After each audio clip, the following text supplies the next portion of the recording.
Salut, aujourd'hui on se retrouve pour une première vidéo d'Animalia. Aujourd'hui on va parler des ptérosaures.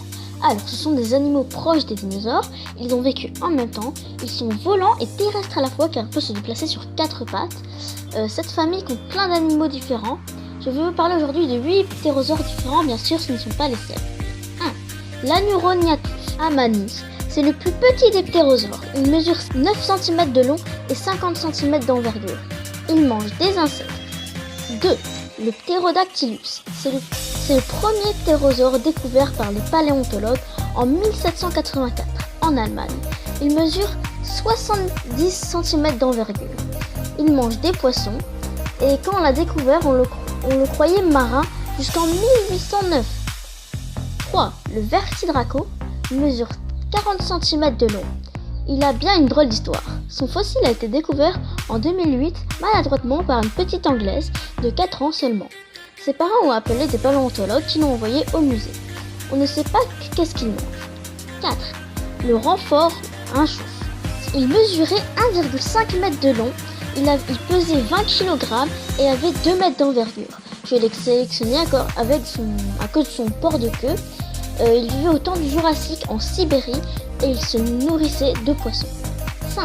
Tapejara, il avait une envergure de 5 mètres. Il vivait il y a 108 millions d'années.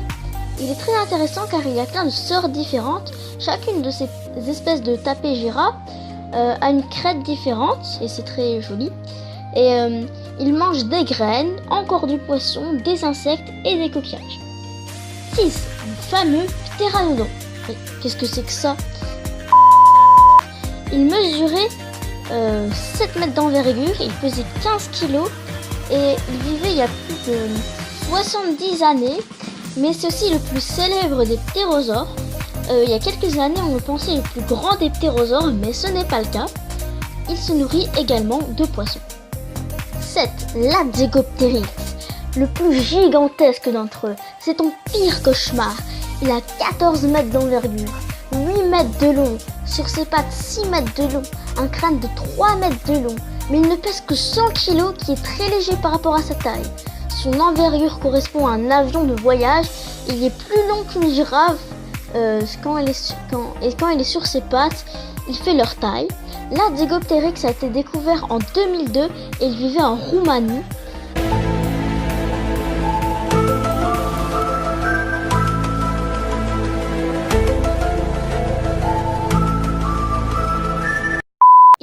Il y a 66 millions d'années au Crétacé. Vu qu'on l'appelle le T-Rex volant du Crétacé, il se nourrit bien sûr de dinosaures de petite ou de taille moyenne. Il avait une grande mâchoire, c'était un super prédateur. Il se place au sommet de la chaîne alimentaire de l'époque du Crétacé. En effet, les chercheurs ne lui ont pas trouvé d'ennemis, même s'il ne s'attaquait jamais au T-Rex. 8. Il existe aussi le Quetzalcoatlus. Il est très semblable, il a une crête plus grande, il pesait 250 kg, soit 150 de plus que l'Adzegopteryx, mais il est plus petit, il n'a que 12 mètres d'envergure et une hauteur moins importante. Il a été découvert au Texas en 1971, il mangeait plutôt des carcasses ou des charognes, sinon question taille, comme dit, ouais, c'est globalement la même chose en plus petit. Il a été découvert par un étudiant dans ce métier. Sachez que les deux derniers, l'Adzegopteryx et le Quetzalcoatlus, ils ont vécu la disparition des dinosaures. Voilà, donc c'est déjà la fin. Donc j'espère que le premier épisode vous a plu. Un petit peu court. J'espère que les prochains épisodes seront un tout petit peu plus longs. C'était le premier, c'était un essai. J'espère que cette série va vous plaire. Je vais d'abord... voilà. Et donc je vous dis ciao et à plus pour un prochain épisode de gaming ou de tout ce que vous voulez. Et bien sûr pour un prochain épisode d'Animalia. Ciao et à plus. Merci d'avoir regardé.